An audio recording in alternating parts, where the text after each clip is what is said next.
Cześć ocalali, z tej strony TOS. W poprzednim tygodniu przedstawiałem pierwszego z bohaterów generacji 26, Liję. W tym materiale przyszedł czas na kolejną postać z tej generacji. Tym razem bierzemy się za Starka, bohatera piechoty należącego do stylu czerwonego.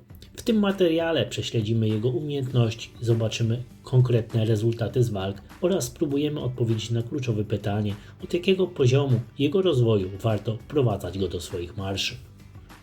Na start ważna informacja. W waszych marszach Stark powinien zastąpić Sama, czyli bohatera piechoty generacji 23, również należącego do stylu czerwonego. W moim przypadku Sam jest rozwinięty praktycznie do maksimum. Jedna z jego umiejętności jest na poziomie 9, a pozostałe dwie na poziomie 3. Natomiast Stark na razie rozwinięty bardzo skromnie, jedynie pierwszy krok w drugiej kolumnie fioletowego mózgu. Przejdźmy więc do jego umiejętności. Pierwsza umiejętność. Co 4 tury Stark zadaje aż 360% obrażeń wszystkim oddziałom przeciwnika i nakłada 2 ładunki zamrożenia. Każdy z nich obniża obronę o 6% na 2 tury. Mamy tu więc czysto ofensywną umiejętność. W drugiej umiejętności co 2 tury Stark zapewnia 720% osłony 2 rzędom na 4 tury. Co więcej, oddziały przeciwnika, które atakują osłonięty cel, otrzymują dodatkowo 20% obrażeń. To bardzo ciekawe połączenie defensywy z kontrą ofensywną. Trzecia umiejętność, moim zdaniem kluczowa.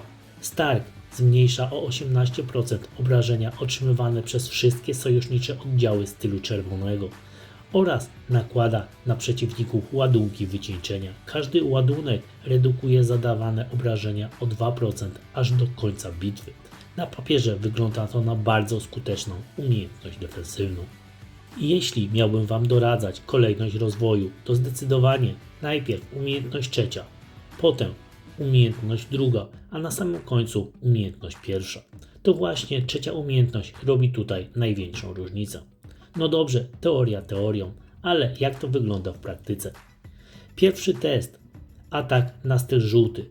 Przy użyciu Sama zabiłem przeciwnikowi 266 415 żołnierzy.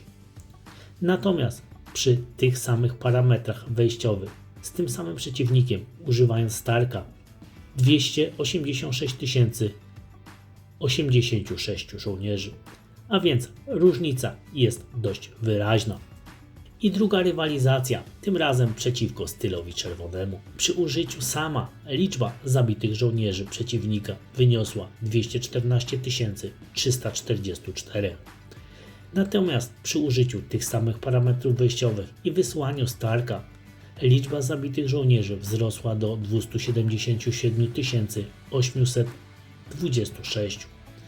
I tutaj szczególnie zwrócić uwagę warto na trzecią umiejętność Starka, która wygenerowała aż 108 822 punkty w kategorii tarczy. Jak sami widzicie, nawet przy bardzo niskim poziomie rozwoju Stark radzi sobie wyraźnie lepiej od Sama. Podsumowując, zdecydowanie warto zacząć inwestować w tego bohatera i stopniowo wprowadzać go do swoich marszy.